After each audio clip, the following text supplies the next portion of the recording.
Ah oui, alors je m'empresse de dire aux téléspectateurs qui nous regardent à la télé, ah oui, sinon ils ne seraient pas des téléspectateurs, que vous n'êtes pas une descendante du célèbre peintre espagnol Goya. Non. Parce qu'évidemment, c'est évidemment, c'est vrai. Comme Mimi, la grande Mimi, qui n'est pas non plus la descendante du peintre Matisse. Alors que... Mimi Matisse. Mimi Matisse. Ah, Mimi Matisse. Mimi Matisse. Ah non, j'ai y pensé à chaque fois. Alors que Jean-Paul était bien le fils du sculpteur Paul Belmondo et que son fils s'appelle Paul également, mais que là, il s'agit du petit-fils de son grand-père, donc de son fils à lui. Je suis clair? Très, très, comme d'habitude. Alors, on a d'autres exemples et on pourrait évidemment broder à l'envi. Margaret Mitchell, par exemple, l'auteur. Enfin, l'auteur. Enfin, bel auteur. Alors, quand on dit l'auteur, ça m'énerve. Une auteure, une autrice, l'auteur sous plafond, l'autrice Hongrie, enfin bref. Enfin, l'auteur, quoi, merde. Ils nous font chier avec leurs conneries. Alors, donc l'auteur de Autant en emporte le vent, eh bien, Margaret Mitchell n'est pas la mère d'Eddie. Qui d'ailleurs n'est pas né à Constantine. Ah oui. N'est pas né à Constantine, comme on aurait pu le supposer. T'avais dit. Eddie Constantine, oui. Alors, non, c'est jeune, tout ça. Oui, c'est très jeune. Je m'adapte. Alors, non, Chantal Goya est votre nom d'artiste et j'oserais dire, Chantal, votre nom de guerre. Oh. Clin d'œil, évidemment, à votre nom de naissance, qui est de guerre. Vous êtes né Chantal de guerre. Et très, très joli nom, d'ailleurs. Voilà, Chantal très de joli. Guerre. Je suis un soldat de la paix. Comment? Du rêve. Je suis un soldat du rêve. Exactement. La paix. Là, je joue avec les mots, je suis un jongleur des mots, de mots, vous le savez, un funambule du vocabulaire, alors que j'ai le vertige, mais c'est pas grave. On n'est pas nombreux à les manipuler comme ça, les mots, vous savez, à les renvoyer d'un calembour à l'autre et toujours dans la bonne humeur, à part Richard Wagner et Maurice Couve de Murville, je vois personne. Maurice Couve de Murville, mais c'est pas possible. Ah non, mais vous allez me dire, non, mais j'attendais Non, mais je là. sais qui c'est, Oh, j'attendais les commentaires. Les colibets. Les colibets. Vous allez me dire Wagner et Couve de Murville, bonjour les références vieilles. Détrompez-vous, je ne parle pas du compositeur allemand et du ministre du général de Gaulle, Auster.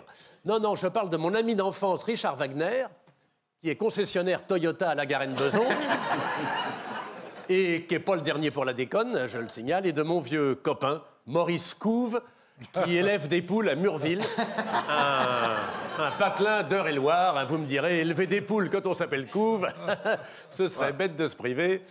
On passe quand même de bons moments. Alors, au fait, je suis sur ma lancée. Oui. Vous savez quel est le fromage préféré de mon copain Richard Wagner? Non.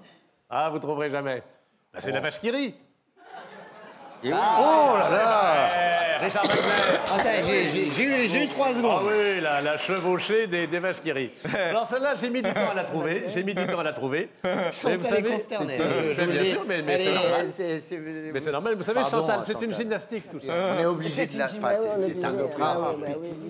C'est des emplois La vache aidés. qui rit, exactement, bravo. Oui, c'est ça, on a des aides. Hein. C'est des emplois Non, mais aidés. vous savez, je trouve pas ça comme ça, moi. Hein. C'est du travail. Je suis abonné au jeu fléché de Modes et Travaux. C'est une vieille tradition familiale, comme les cadeaux Bonux, ou les timbres Spar dans les épiceries du même nom, ou les images du chocolat poulain, ainsi que les joyeuses conférences de Finkielkraut sur France Inter. Oui, c'est pour ça que tout ça, évidemment, ça nourrit son homme. Alors... Vous voyez ce que je me tape tous les soirs. Oui, enfin, c'est une façon de parler. Savez-vous, cher Chantal, que vous êtes un génie? Parce que tout le monde vous Un connaît. génie. Tout le monde vous connaît, même les adultes, qui ne seraient pas forcément tous capables de chanter en entier une de vos chansons, mais qui sont capables, dès les premières mesures, de savoir que c'est une chanson à vous. Vous êtes un peu comme les grands fabulistes de chez nous, La Fontaine, Perrault, qui ont inspiré les frères Grimm, dont le drame a toujours été de n'être jamais reconnus de leur vivant. Oui. Ben oui, mais c'est très simple, ils se baladaient toujours, ils étaient grimés. Alors... Il y en a qui sont moins bien que d'autres. Ouais, il y en a qui sont... Il en faut pour tous les goûts, Laïtou. Ouais. Oui, aussi, vous faites semblant de parler aux enfants, alors que votre message s'adresse surtout aux grandes personnes, car il contient de manière subliminale, certes, une critique parfois acerbe de la société. Dans Pandi Panda, par exemple, excellent Pandi Panda, l'allusion à un homme politique venu de l'Est est flagrante. Je vous cite.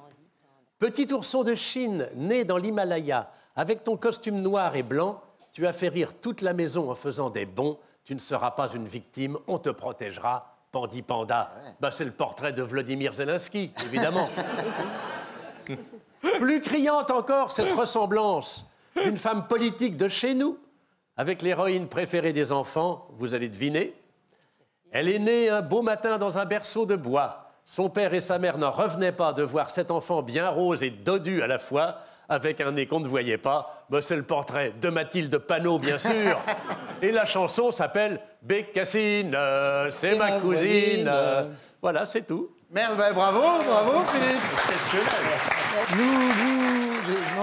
Mozart au paradis, Festival d'Avignon, pardon. Du 5 au 26 juillet à la chapelle de l'Oratoire. C'est ça, voilà. Ah oui.